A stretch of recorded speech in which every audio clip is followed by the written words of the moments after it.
Good morning, everyone. I am Paniares Genevieve Nicole A., the first reporter of Group 7, and I am tackling about Azure Model. So, unsa man din ning Azure Model? Na may idea? So, now atong ila-ilahon og unsa ni. Now read with me. So Azure Model is a 6-step instructional design framework that provides teachers with a systematic approach to integrate technology and media effectively into their instructional plans and develop engaging lessons. So in simple terms, kay kaning Azure Model mo ani siya ang usa ni siya ka instructional design to help teachers nga maka-deliver og maka-choose og unsay kanang pinaka-best for the students. Kay there are two types man of teachers. First is the experienced teachers og ang expert teachers. Kaning experienced teachers mao ni sila ang kanang mga bag-uhan pa, mga dili pa kayo hanas. While ang expert mao na sila ang mga katong bangiitan na og mga expert na kibaw na sila unsay kanang ihatag nga lesson, unsaon nila pag-deliver, unsaon nila wag-an nga maayo ang outcome or effective sila matudlo. Now for kanang experienced teacher lang or new teacher, kaning Azure Model kay roadmap ni nila para matudloan nila og tarong ang ilang estudyante. It's like a roadmap or guidelines para nila while integrating media and technology. Actually, this instructional design model kay kuan ni siya evolution ni siya sa ADI linear model.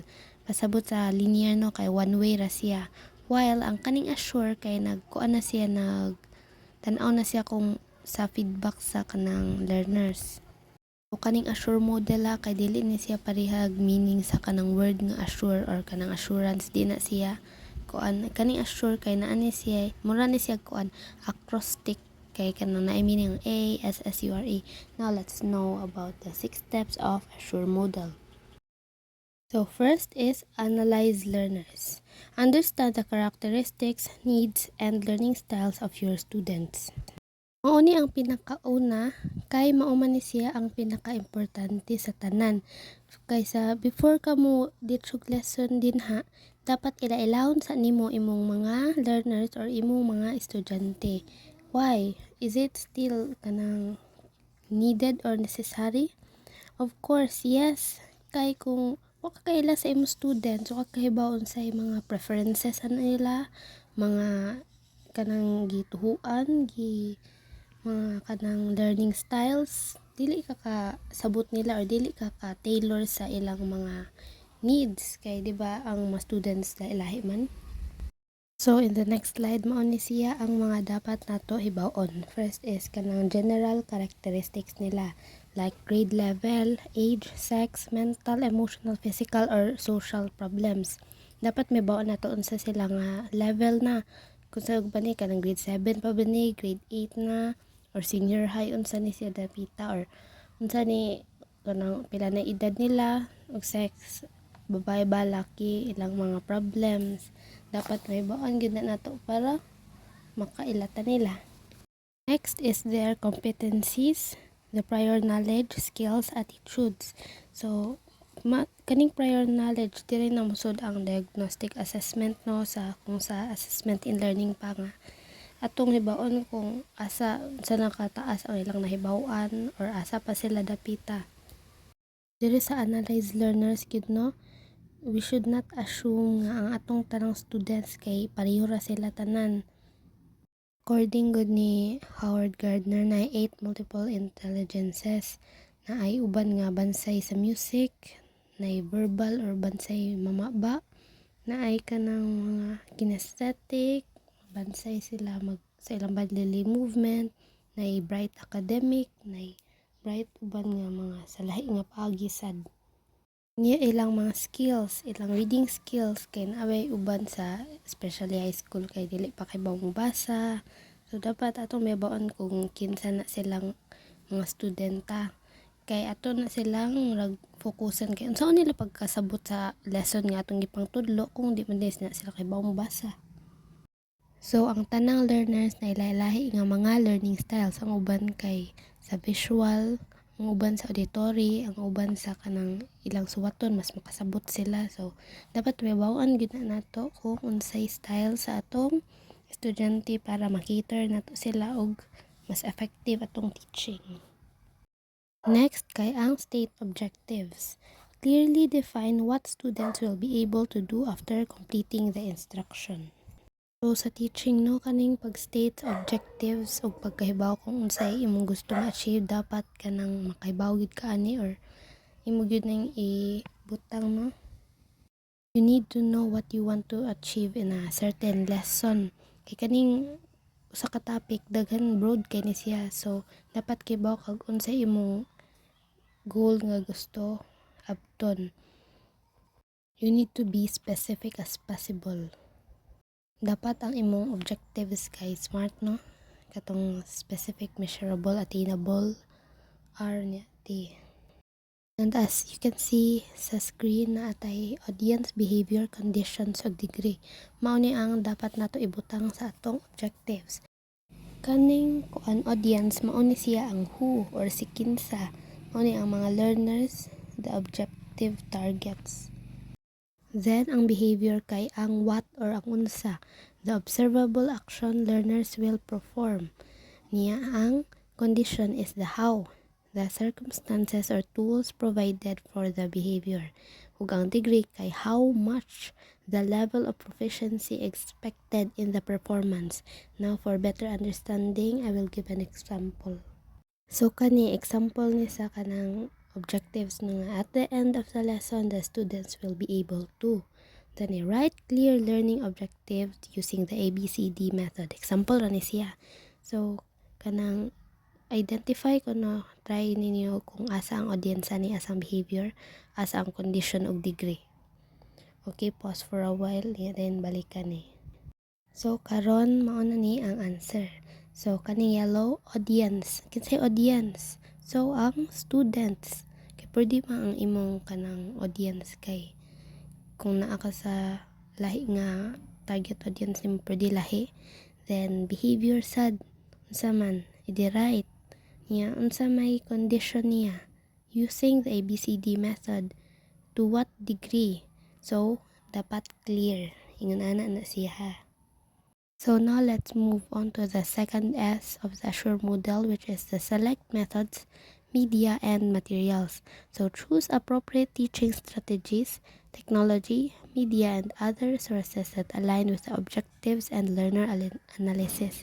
So di ba nakabantay mo, dapat nag-una yun si state objectives para kung kaybaw na kaon sa imong target, mag-select na ka og methods, media, og materials nga kikinhanglan para sa imong pag-deliver sa imong lesson.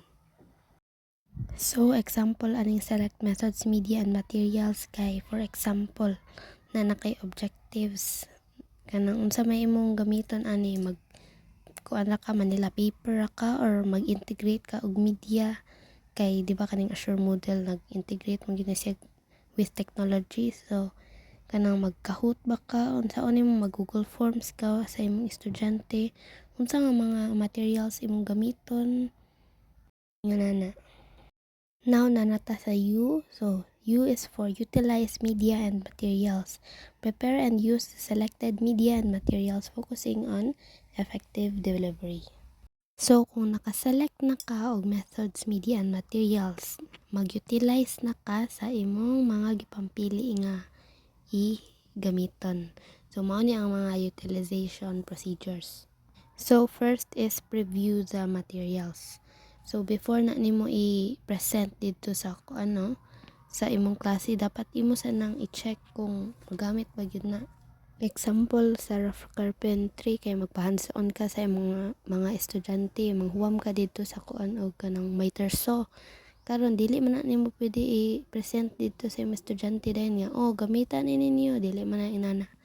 Imo sa i-preview or imong tan-awon kung magamit ba gyud na siya, di ba na siya gubaon nga maka-lead to accident sa imong mga student.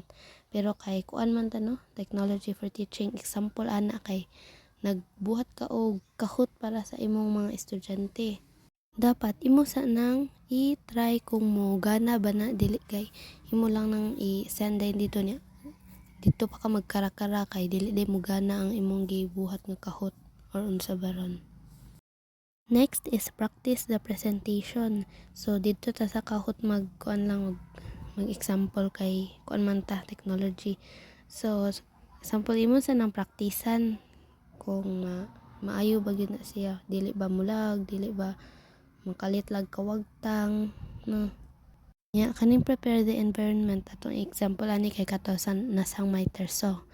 So imo sang i-prepare ang environment kung ang inyong gamiton nga classroom na ba ni saksakanan, na ba kuryente, na ba ni gas, or kung gamitanan ba na gas ang kanang saw or unsa ang equipment.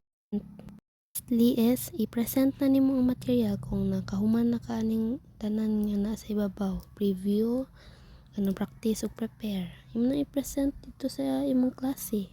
So manata sa ASSU no. So nanata sa R, which is for kanang require learner participation. Engage students through interactive activities and assessments to ensure active involvement in their learning. So dapat dili lang kay magsigi kag kanang lesson din ha, sige kag tabi ni dayon mo ra one way communication ra, wala ka nagngutana og kanang mga question sa imong estudyante. Din higi kuan nga we need to make sure nga each learner dapat active silang makaparticipate. Kay ang students kay they learn best when participating no. Like kamo gud mas mapahayag ninyo or mas magawas ninyo inyong idea kung pangutanon mo sa kanang nag-discuss no.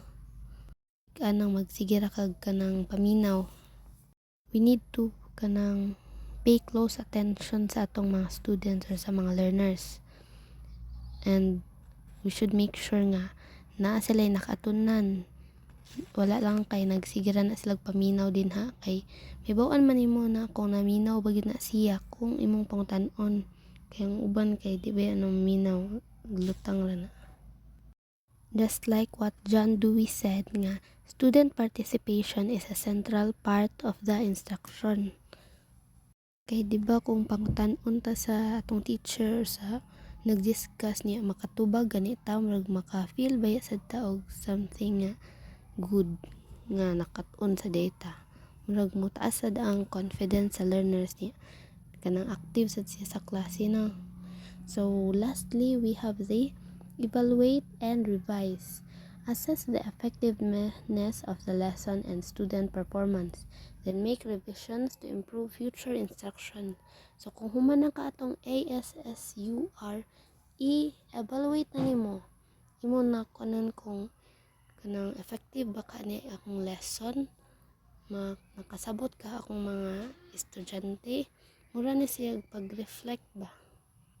Mao ni siya ang pag-evaluate sa process from start to finish gamit imong objectives kung na kuha ba gyud nimo ang katong imong gibutang sa imong objectives. If ever dili siya sakto or nakakita kag kanang murag dili kayo maayo, hindi mo na siyang i-revise. Muna siya ang gamit sa Assure.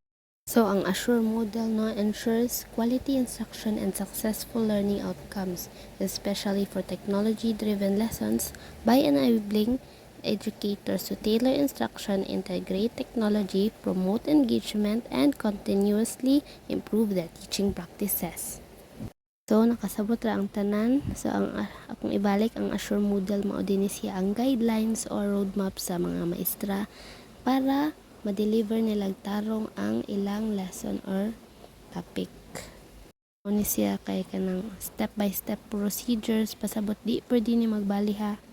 This is very useful kay di ba karon kay high-tech na kay ta, so kani siyang modela kay nag-adapt sad ni siya sa kanang mga changes kay nag-integrate na ni siya og media og mga using technology while teaching. Okay?